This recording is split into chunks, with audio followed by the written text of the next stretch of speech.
On termine pour ce soir avec cette bande dessinée donc, qui s'appelle Halim le Tanneur, qui est sortie en 2004 pour le tome 1. Putain, ça m'énerve ce faux jour avec ce truc-là. Oh, que ça m'énerve.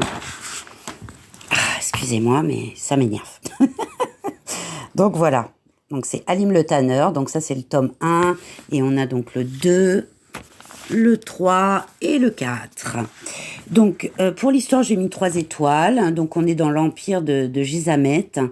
Donc, être un hors caste, c'est n'être pas tout à fait un homme, en fait. Halim est de cela. C'est un tanneur de profession. Il a la charge de recycler, en fait, les corps sans vie des sirènes tueuses qui viennent s'échouer, en fait, sur les plages de la cité impériale. Voilà.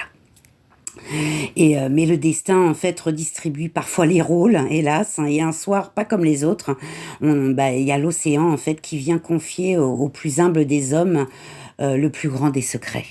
Voilà. Alors, le plus humble des hommes, pardon, il y a une BD qui s'est sauvée, mais c'est pas grave, tout va bien. Donc, je vais changer de lumière parce qu'elle m'énerve, cette lumière. Je la mettrai plus, c'est agaçant. Pour le dessin, j'ai mis 4 étoiles. Moi, je trouve que c'est un dessin plutôt original, avec des traits plutôt fins, semi-réalistes.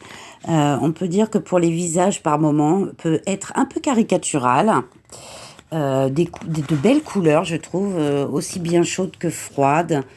Mais quand même tire plus vers les couleurs chaudes vives. Voilà. En ce qui concerne le prix, on est à 15,95 neuf.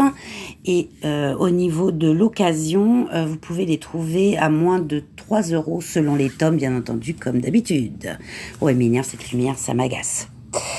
Excusez-moi, je m'énerve toute seule. Alors, pour le plaisir de les lire, eh bien, écoutez, j'ai mis 3 étoiles. J'ai trouvé que c'était une belle aventure de lecture.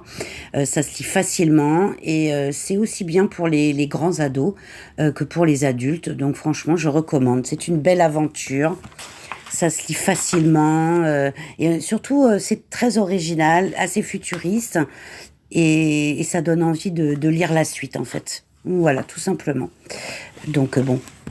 On va continuer. Bon, eh bien écoutez, je vous souhaite une bonne soirée et puis je vous dis à plus tard. Bisous. Ciao.